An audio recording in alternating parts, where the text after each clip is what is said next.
All right, folks, you're sitting at home right now, and you're going, dang, I knew I should have done my taxes early. Well, today's the deadline, and millions of people procrastinate until the last minute to file their taxes. As of April 7th, the IRS has processed more than 100 million tax returns and is awaiting approximately 40 million more. They waiting one of y'all? I thought so. Yeah. Of that 40 million, yeah. the IRS expects that 13 million to file an extension. Now, if you're one of the many who have waited until the last minute, don't fret. There are a few tips that can help you that you can still take advantage of. Joining me in the studio today, give us some advice, is financial advisor Marrel Foushee. How you doing? Good morning, sir. I'm doing well. All right, then. So let's see here. So you're late, and folks are freaking all out. What do you tell them? Well, it depends on what they're doing. If it's a business, I tell them that if they have a corporation or limited liability company, you should have filed the extension on March 15th. This is the first year that limited liability companies were required, LLCs were required to file by March 15th. So that's the first thing. If they're individual, I tell them, you know, look, my schedule's full. I'll file an extension for you, but make sure that you know that an extension is a time to file, not to pay. A lot of people don't file because they say, you know, freelancers. I saw, you know, guy with freelance. You know, you don't have the money to pay because as a freelancer you have to file a Schedule C, and you usually owe federal state taxes. So you say, well, I don't have the money, so I'm not going to file. They should not do that. They should go ahead and file an extension anyway. Okay. All right. So let's say, okay, fine, you file an extension, but look, you're still going to be paying interest. Oh yes, you have to pay interest, but if you file an extension, you do not have to pay a penalty. But I would advise you to, if you file an extension, especially if you're a business, to do a certified mail, because we've had problems of the last couple of years with the Internal Revenue Service saying they didn't receive the extension. And if you have an LLC, they charge you $750 per member. So if you have for being late. So it's critical. So I've advised all my clients this year to file, when you file an extension, you do it by certified mail. I'm wondering how we avoid problems for next year. I'm a small business owner, and I received W-2s from various places last year. What can I do to be better prepared for next year? If you receive a lot of W-2s, or you receive a lot of I'm sorry, 1099 forms. I apologize. Look at me. I don't even know the jargon. Right.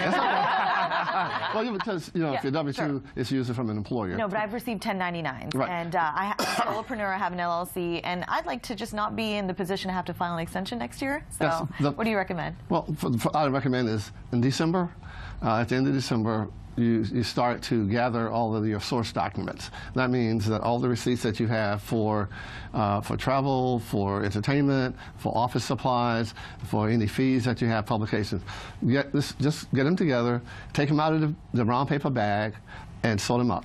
Or they have a software that you can use that you can scan it all. So that's one way of preparing.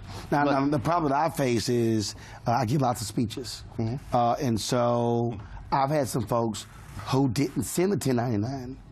Then all of a sudden, 3 years later, I get the notice from the IRS. And I'm like, what the hell? Why am I owing you money from something from 3 or 4 years ago? Well, that happens because it takes a couple of years for people to do that. If someone hires you, or if you give a speech, they're supposed to send you a 1099 if you're paid over $600. Okay? I give them $600. Well, I mean,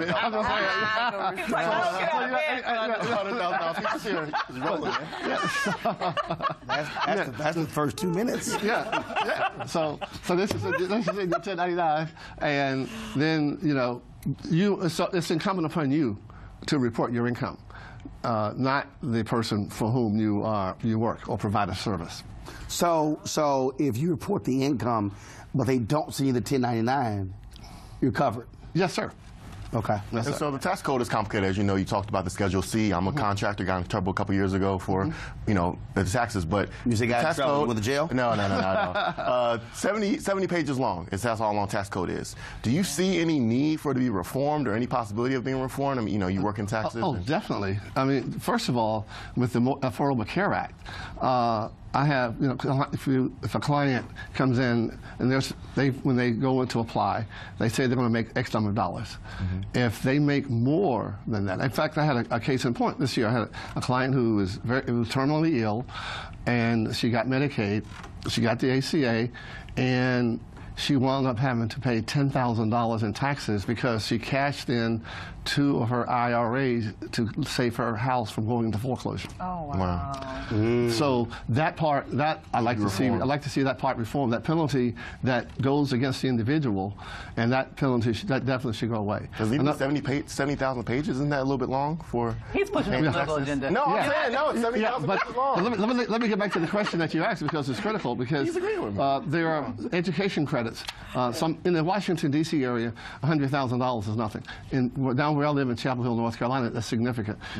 They have caps on, you know, $70,000, $80,000, $90,000 for the education credit, which is up to $2,500 for a family that has a child who's in undergraduate school. The other thing is rental property. Rental property used to be a good way to shelter income. Now, if you make over $150,000, you can't take the rental property deduction until you sell the property. So those are most common reforms that I'd like to see. All right, then we got our time. I appreciate it. And if y'all are late, that's on you. We tried to help you. We appreciate it. All right. Thank you very much. Thanks so much. Okay. A peaceful protest turned deadly. 37-year-old black man was shot and killed by Baton Rouge police. His hands are in the air, and you still get shot by the cops. Oh my God, please don't tell me he's dead. We're not going to let hate define us.